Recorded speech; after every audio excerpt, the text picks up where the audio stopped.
ઓગસ્ટમાં પણ ભારે વરસાદ થઈ શકે છે। હવામાન નિષ્ણાત અંબાલાલ પટેલે આગાહી કરી છે। 3 ઓગસ્ટ સુધી વરસાદી ઝાપટા થઈ શકે। 6 થી 10 ઓગસ્ટમાં વધુ વરસાદી ઝાપટાની સંભાવના છે। 18 થી 22 ઓગસ્ટમાં ભારે વરસાદ થઈ શકે। ઓગસ્ટના અંતમાં બંગાળના સાગરમાં સિસ્ટમ છે જે બંગાળ સાગરમાં ડીપ ડિપ્રેશન બની શકે છે। ગુજરાત સુધી અસર થઈ શકે છે એવું અંબાલાલ પટેલનું અનુમાન છે। મુંબઈ દક્ષિણ ગુજરાતમાં વરસાદ થઈ શકે છે। દક્ષિણ ગુજરાતના કેટલાક ભાગમાં 8 થી 10 ઇંચ વરસાદ થઈ શકે તો સૌરાષ્ટ્રના કેટલાક ભાગોમાં પૂર આવી શકે। વરસાદ જ્યાં ચડે ત્યાં પડવાની શક્યતા છે। માસમાં વરસાદ થવાની શક્યતા વધુ છે। ભારેથી અતિભારે વરસાદ થવાની પણ શક્યતા રહેશે। જો કે હાલમાં પહેલી, બીજી, ત્રીજી ઓગસ્ટે રાજ્યના ભિન્ન ભિન્ન ભાગમાં વરસાદ ઝાપટા પડશે। 6 થી 10 ઓગસ્ટમાં વધુ વરસાદી ઝાપટા પડવાની શક્યતા રહેશે।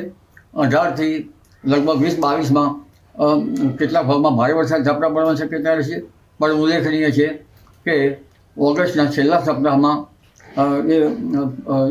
એમજીઓની સ્થિતિ લગભગ 12, 13, 14 જુલાઈથી મજબૂત થતાં જે વૈશ્વિક લેવલની સિસ્ટમ છે તે ત્યાંની અસર ભારત ઉપર આવતા બંગાળ ઉપસાગરમાં ડીપ અને મુંબઈ, મહારાષ્ટ્ર, દક્ષિણ ગુજરાતના કેટલાક ભાગમાં 8 થી 10 ઇંચ વરસાદ થવાની શક્યતા રહેશે। સૌરાષ્ટ્ર ગુજરાતના કેટલાક ભાગમાં પૂર આવવાની શક્યતા રહેશે। જો કે વરસાદ જ્યાં ચડે ત્યાં પડવાની શક્યતા રહેશે।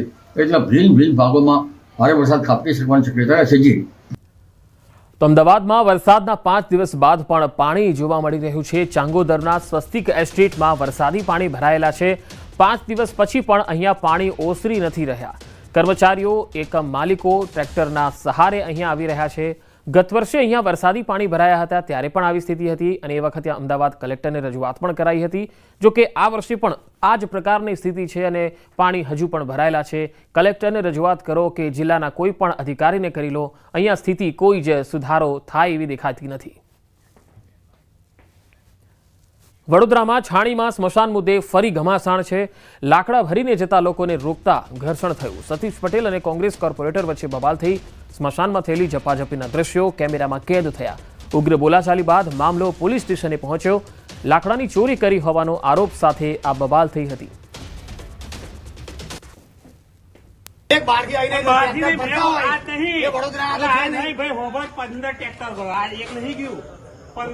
બધું ભરાઈ ગયું ભાઈ, આ બધું ભરાઈ ગયું। આ 50 ટ્રેક્ટર હતો, મેં ભરાયા પેલા એવું નહીં પણ સારી ગામના લોકો માટે તો અવાજ ના કર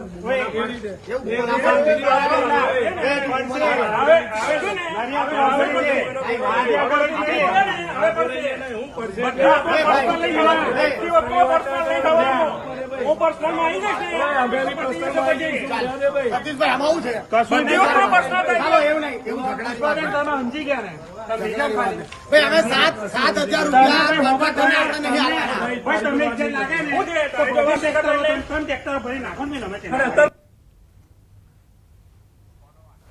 વધુ માહિતી મેળવીએ વડોદરાથી સંવાદદાતા હાર્દિક દીક્ષિત જોડાયા છે।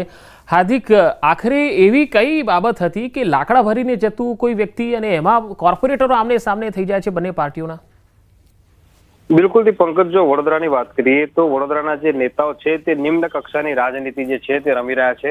અસલમાં આખો વિવાદ એવો છે કે ધર્માદા ટ્રસ્ટ છે તેના દ્વારા છાની સ્મશાનમાં લાકડા સહિતની સુવિધા જે છે તે આપવામાં આવતી હતી, પરંતુ વડોદરા કોર્પોરેશને નિર્ણય કર્યો કે જે સંસ્થાઓ છે તે હવે સ્મશાનોનો વહીવટ નહીં કરે અને આખી જે કોન્ટ્રાક્ટ પદ્ધતિ છે તેનાથી સ્મશાનોનું સંચાલન કરાશે। ત્યારે જે ટ્રસ્ટ દ્વારા આ લાકડા દાનમાં આપવામાં આવ્યા હતા એ ટ્રસ્ટ દ્વારા એવો નિર્ણય કરાયો હતો કે આસપાસના જે ગામો છે કે જ્યાં લાકડાની જરૂર છે ત્યાં મફતમાં લાકડા જે છે તે પહોંચાડવામાં આવે। ત્યારે ગઈકાલે આજે લાકડા પહોંચાડવાની પ્રક્રિયા ચાલી રહી હતી, દરમિયાન કોંગ્રેસના કોર્પોરેટરો ધસી આવ્યા હતા અને તેમના દ્વારા સમગ્ર મામલે જે છે તે વિરોધ કરવામાં આવ્યો હતો અને જે ટ્રસ્ટના સંચાલકો છે, ટ્રસ્ટીઓ છે, તેમનું એવું કેવું છે કે તેમના દ્વારા લાકડા મફતમાં આપવામાં આવી રહ્યા છે, પરંતુ જે કોન્ટ્રાક્ટરના હાથમાં આખું સંચાલન છે તે કોન્ટ્રાક્ટર જે છે તે કોર્પોરેશન પાસેથી તગડી રકમ તો વસૂલવાનો જ છે। એટલે નાગરિકોને જે છે તે ક્યાંક ને ક્યાંક અહિત થતું અહીંયા દેખાઈ આવે છે। એના કારણે જ આખું રાજકારણ છે તે ખેલાયું હતું અને વડોદરા શહેરનું આજે સ્મશાનનું રાજકારણ જે છે તે વડોદરા વાસીઓમાં ચર્ચાનો વિષય બન્યું છે। અને અત્યારે છાની સ્મશાનની સ્થિતિની વાત કરીએ તો જે ધર્માદા ટ્રસ્ટ છે તેમના દ્વારા લાકડા જે છે તે એકઠા કરીને અન્ય ગામો કે જેમને જરૂરિયાત છે તેમને પહોંચાડવાની પ્રક્રિયા જે છે તે કરવામાં આવી રહી છે। પંકજ જી હાર્દિક, આભાર માહિતી આપવા માટે।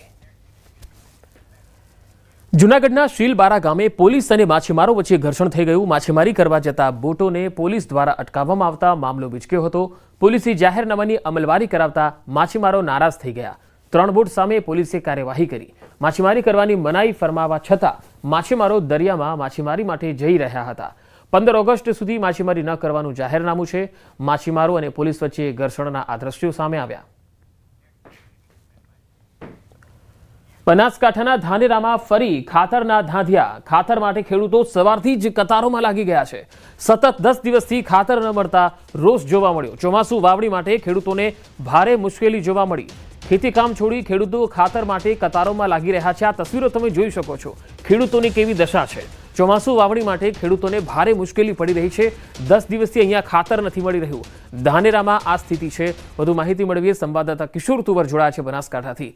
કિશોર, ધાનેરામાં ખાતર માટેના આ ધાંધિયા શું કારણ છે અને શું કહી રહ્યા છે ખેડૂતો? ચોક્કસથી કાંકરેજ, થરાદ, ધાનેરામાં પણ ખાતરના ધાંધિયા જોવા મળી રહ્યા છે. ખાતર લેવા માટે ખેડૂતોએ જે છે અત્યારે લાંબી લાઈનો લગાવી રહી છે. સતત 7-8 દિવસથી ખાતર ન મળતા ખેડૂતો અત્યારે પરેશાન બન્યા છે. જેવી જ ગાડી આવે છે તેવા જ સ્ટોક આવે છે, તેવી જ લાઈનો લાગી જાય છે અને સ્ટોક તાત્કાલિક પૂર્ણ થઈ જતો હોવાથી ખેડૂતોને વેલા મોડે પાછું પણ ફરવું પડે છે. મહત્વની વાત તો એ છે કે 30 દિવસ સુધી પ્રથમ ખાતરની જે જરૂરિયાત હોય છે ખેડૂતોને, એના માટે ખેડૂતો લાઈનમાં લાગતા હોય છે. તમામ કામો છોડીને ખાતર માટે લાઈનમાં લાગે છે, પરંતુ તેમને ખાતર ન મળતા અનેકવાર પરત પણ ફરવું પડતું હોય છે અને બીજા દિવસે ફરી ખેડૂતો લાઈનો લગાવતા હોય છે. આમ કાંકરેજ, થરાદ બાદ હવે ધાનેરામાં પણ ખાતરની અછત જોવા મળી રહી છે. પંકજ. જી કિશોર, આભાર માહિતી આપવા માટે. ગીર સોમનાથમાં ગીર ગઢડામાં ખૂંખાર સિંહણ પાંજરે પુરાઈ. કણકિયા ગામે સિંહણે વૃદ્ધા પર હુમલો કર્યો હતો. શૌચાલય જતા વૃદ્ધા પર હુમલો કરતા મોત નીપજ્યું હતું. ખૂંખાર સિંહણના ત્રાસથી ગ્રામજનો પરેશાન હતા. આખરે સિંહણ પાંજરે પુરાતા હાશકારો થયો છે. મોડી રાત્રે બકરાનું મારણ કરવા આવતા સિંહણ પાંજરે પુરાઈ હતી. વૃદ્ધાના મોત મામલે વન વિભાગ હજુ તપાસ કરી રહ્યું છે. સિંહણના મળના નમૂના લઈને તપાસ કરાશે. વૃદ્ધાના મોત સિંહણના હુમલાથી થયું છે કે પછી અન્ય રીતે થયું છે એ દિશામાં તપાસ થશે. હાલ ચોમાસાની સિઝનમાં રોગચાળો વખર્યો છે. પાણીજન્ય અને મચ્છરજન્ય રોગચાળામાં વધારો થયો. સોલા સિવિલ હોસ્પિટલમાં એક સપ્તાહમાં 15.177 ઓપીડી નોંધાઈ છે. તો ડેન્ગ્યુના 291 દર્દીઓના સેમ્પલ લેવામાં આવ્યા, જેમાંથી 52 કેસ પોઝિટિવ નોંધાયા. મેલેરિયાના 465 દર્દીઓના સેમ્પલ લેવામાં આવ્યા, જેમાંથી 12 પોઝિટિવ આવ્યા. છેલ્લા 1 મહિનામાં 60,000 ઓપીડી નોંધાઈ છે. સાથે જ ઝાડા ઉલટી અને વાયરલના કેસ પણ વધ્યા. બાળકોમાં તાવ, ઉલટી, ઉધરસની ફરિયાદ થઈ રહી છે. વધુ સમાચારો જોઈશું એક વિરામ બાદ.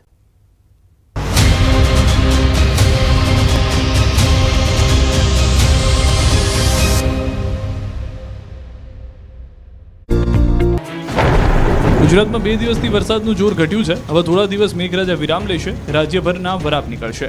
હવામાન વિભાગે આગાહી કરી છે કે હવે 7 દિવસ સુધી ભારે વરસાદ પડે તેવી કોઈ સિસ્ટમ નથી.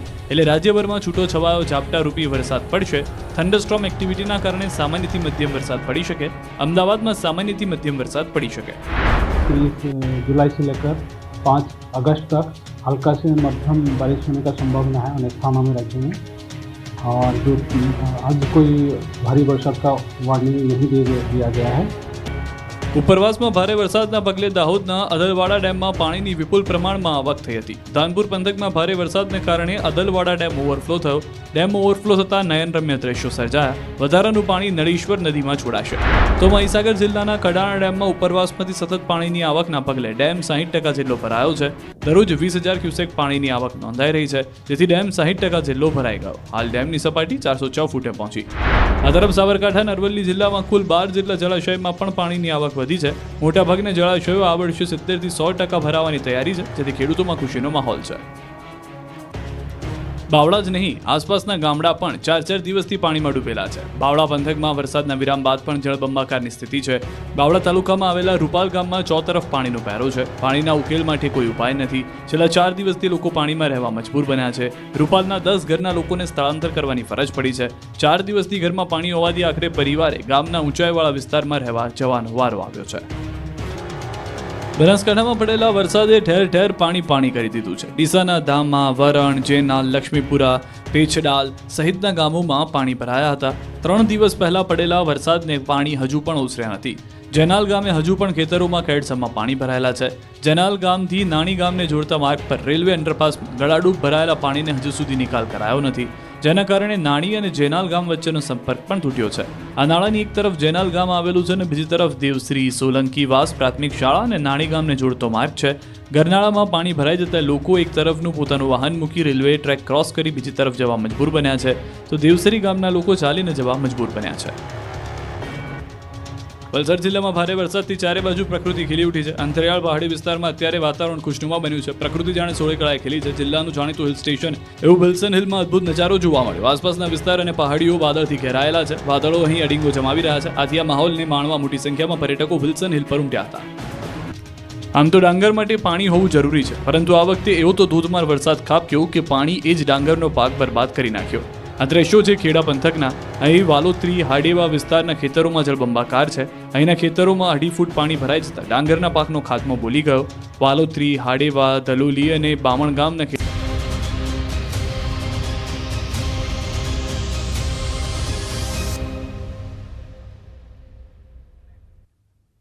Welcome back. ગુજરાતમાં ઇન્કમટેક્સ વિભાગે મોટી કાર્યવાહી કરી. પહેલી વખત રાજકોટમાં ઇન્કમટેક્સ વિભાગ દ્વારા વેચાણ દસ્તાવેજો અંગે સબ રજિસ્ટ્રાર કચેરીમાં સર્વેની કામગીરી કરાઈ, જેને લઈ સરકારી અધિકારીઓ તેમજ બિલ્ડર લોબીમાં ફફડાટ છે. પ્રોપર્ટી અંગે પૂરતી વિગતો દર્શાવતો રિપોર્ટ ન કરવામાં આવતો હોવાની ફરિયાદ મળતા આવકવેરા વિભાગના INCIનું સર્ચ ઓપરેશન શરૂ થઈ ગયું છે. ઇન્કમટેક્સ વિભાગે 30 લાખથી વધુની કિંમતના વેચાણ દસ્તાવેજોની એન્ટ્રી ચકાસી છે. DH કોલેજના મેદાનમાં આવેલ સબ રજિસ્ટ્રાર કચેરી ઝોન 5માં આ તપાસ કરાઈ. આવનાર દિવસોમાં અન્ય ઝોનલ કચેરીઓમાં પણ તપાસ હાથ ધરાઈ શકે છે. આ કાર્યવાહીથી શહેરની બિલ્ડર લોબીમાં પણ ભારે ફફડાટ છે. જો કે આસિસ્ટન્ટ IGR રજિસ્ટ્રાર દ્વારા નિવેદન અપાયું હતું કે SST અંગેની વિગતો માટે આ તપાસ ટીમ આવી હતી. છેલ્લા કેટલાક સમયના ડેટા તેઓએ મેળવ્યા છે.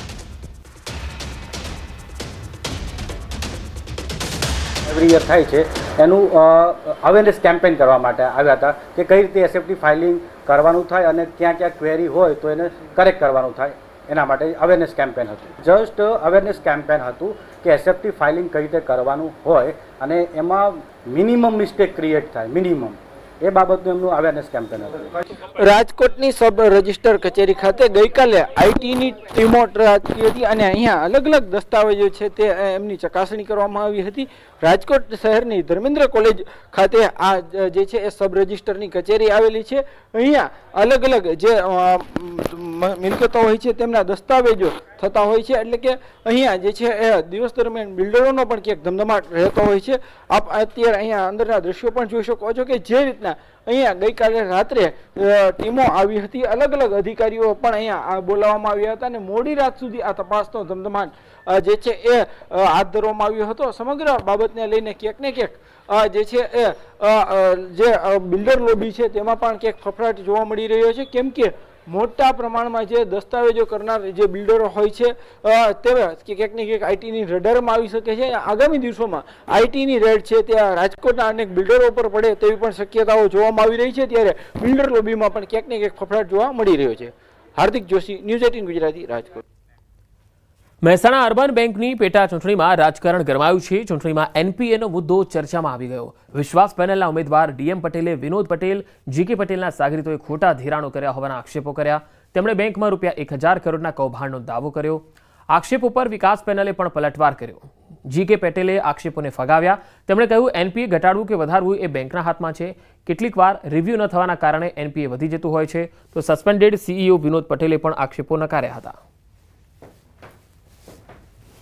વિનોદભાઈ પટેલ, GK પટેલ અને એમના એ બેના સાથે એમના સાગરીતોએ મળીને ખોટા ધિરાણો કરેલા, મોટા ધિરાણો, અને એક ધિરાણો આજે NPA છે અને એ જમીનો એ ધિરાણોમાં એ બધા એમના લાગતા વળગતા જ ધિરાણો હતા. એના પૈસેથી જે જમીનો લીધી છે. 2024ના બેલેન્સ શીટ ઓલરેડી આપણે પબ્લિશ બી થઈ ગઈ હતી અને AGM બી એની થઈ ગઈ હતી. એ વખત 400 કરોડ 445 કરોડ રૂપિયાનું NPA હતું. એ પછી છેલ્લા 6 મહિનામાં જે NPA વધ્યું એ બધા જ ટેકનિકલ કારણોસર વધેલું છે. જ્યારે ચૂંટણી આવે ત્યારે જ આવા આક્ષેપ ઊભા કરવાના અને આ બાબતને બંને પક્ષોએ ખરેખર બેંકને સારી રીતે સુચારુ રૂપે ચાલે એ લોકોએ વિચારવું જોઈએ. મહેસાણામાં એકેડેમિક એસોસિએશને કરેલી રજૂઆતને પગલે શિક્ષણ વિભાગે 20 ટીમો બનાવી કોચિંગ ક્લાસ પર ઓચિંતી તપાસ હાથ ધરી. આ તપાસ દરમિયાન રાધનપુર રોડ અને મોઢેરા રોડ પર આવેલા કોચિંગ ક્લાસમાંથી 4 સરકારી શિક્ષકો ટ્યુશન કરાવતા ઝડપાયા છે. જો કે લાંબા સમયથી સરકારી શિક્ષકો દ્વારા ખાનગી ટ્યુશન ચલાવવામાં આવતા હોવાની ફરિયાદ ઉઠી હતી, જેથી આ કાર્યવાહી કરાઈ. એકેડેમિક એસોસિએશનની રજૂઆત મુજબ જિલ્લામાં 50 જેટલા સરકારી શિક્ષકો ટ્યુશન કરતા હોવાની રજૂઆતો શિક્ષણ વિભાગને મળી હતી. આ રજૂઆતોના પગલે શિક્ષણ વિભાગે સક્રિય થઈને આ તપાસ હાથ ધરી. જો કે સામે એકેડેમિક એસોસિએશનના પ્રમુખ કમલેશ પ્રજાપતિએ ગંભીર આક્ષેપો કરતા જણાવ્યું કે શિક્ષકો કહે છે શિક્ષણ વિભાગને અમે હપ્તા આપીએ છીએ. ભારત અને ઇંગ્લેન્ડ ક્રિકેટ ટીમ વચ્ચે આજથી ટેસ્ટ સિરીઝની અંતિમ ટેસ્ટ મેચ રમાશે. 5 મેચની ટેસ્ટ સિરીઝ હાલ 2-2ની બરાબરી પર છે. આ સિરીઝમાં ભારતીય ખેલાડી રવિન્દ્ર જાડેજાનું શાનદાર પ્રદર્શન રહ્યું. ત્યારે આ અંગે રવિન્દ્ર જાડેજાના પત્ની રીવાબા જાડેજાએ ન્યૂઝ 18 સાથે ખાસ વાતચીત કરી. ઇંગ્લેન્ડ પ્રવાસ દરમિયાન માન્ચેસ્ટરમાં સેન્ચુરી ફટકાર્યા બાદ રવિન્દ્ર જાડેજાએ કરેલ વાતચીત અંગે રીવાબાએ પ્રતિક્રિયા આપી. આ મેચમાં રવિન્દ્ર જાડેજાનું પરફોર્મન્સ સારું રહે અને ભારતીય ટીમ વિજયી બને તે માટે શુભકામના પાઠવી. ભારતીય ક્રિકેટર રવિન્દ્ર જાડેજા આજે અંતિમ ટેસ્ટ મેચ રમી રહ્યા છે અને આપણી સાથે રીવાબા છે. રીવાબા, આજનો અંતિમ ટેસ્ટ કેવો રહેશે? બાપુનું અગાઉ પણ શાનદાર પરફોર્મન્સ ને આજે કેવું પરફોર્મન્સ? બિલકુલ નિર્ણાયક મેચ છે અને ક્યાંક શ્રેણી જે સમગ્ર શ્રૃંખલા છે જીવંત બની છે. ત્યારે ટીમનો જે એક જુસ્સો છે એ પણ ક્યાંક પીક ઉપર રહેતો હોય છે. ત્યારે સમગ્ર ટીમ અને મારા હસબન્ડ છે ખૂબ સારું પ્રદર્શન કરે અને ટીમ ઇન્ડિયાને જીત દેવડાવી અને સિરીઝ છે એ લોક કરે એવી અપેક્ષા છે. ઇંગ્લેન્ડના પ્રવાસ દરમિયાન સેન્ચુરી મારી હતી અને આપની સાથે ખાસ માન્ચેસ્ટરમાં વાત પણ કરી હતી. કેવી વાત હતી અને કેવો જુસ્સો હતો? જી બિલકુલ, એક પ્લેયર તરીકે સેટિસ્ફેક્શન મળતું હોય છે જ્યારે તમે ટીમને એક અલગ મુકામ ઉપર લઈ જવા માટે પ્રયત્નશીલ હો અને મુકામ તમે હાસિલ કરો છો. બીકોઝ કોઈ કલ્પના નથી કરી કે આપણે 5 દિવસ સુધી પહેલા તો મેચ ચાલશે, બધા એવું વિચારતા હતા કે 4th ડેના જ મેચ પૂરી થઈ જશે. બટ તેમ છતાં પૂરી કલેક્ટિવ એફર્ટ દ્વારા બધા પ્લેયર્સે પોતાનું કોન્ટ્રીબ્યુશન આપ્યું. એમાં મારા હસબન્ડ પણ એક હતા. ત્યારે એક કલેક્ટિવ એફર્ટ આપી અને ટીમને લાસ્ટ મોમેન્ટ સુધી ગેમ છે એને લાસ્ટ મોમેન્ટ સુધી લઈ જઈ અને જ્યારે ડ્રો મેચ કર્યો ત્યારે એક અકલ્પનીય ઘટના હતી. બીકોઝ માન્ચેસ્ટરનો ઇતિહાસ એ રહ્યો છે કે ત્યાં અત્યાર સુધી કોઈ પણ ટીમ જીતી નથી શકી. ત્યારે આપણે આ મેચને ડ્રો તરફ લઈ ગયા અને શ્રેણીને ક્યાંક જીવંત રાખી, તો એ ખૂબ સારું ઉમદા પ્રદર્શન કહી શકાય. આજની મેચમાં શું જોઈ રહ્યા છો અને કેવો જુસ્સો ટીમ ઇન્ડિયા માટે? જી બિલકુલ, બહુ સરસ અને ક્યાંક આ શ્રૃંખલા આપણે જીતી શકીએ, ઇક્વલ કરી શકીએ એ માટે પણ ટીમ સતત એક ઉત્સાહથી ભરેલી છે. તો હું ટીમને બેસ્ટ વિશેસ આપીશ. ટીમને બેસ્ટ વિશેસ આપી રહ્યા છે જામનગરના રવિન્દ્ર જાડેજાના પત્ની રીવાબા જાડેજાએ વાતચીત કરી અને ટેસ્ટ મેચમાં રવિન્દ્ર જાડેજા અને ટીમનું શાનદાર પરફોર્મન્સ રહે તેવું કહ્યું છે. કિંજલ કાસરિયા, ન્યૂઝ 18 ગુજરાતી, જામનગર.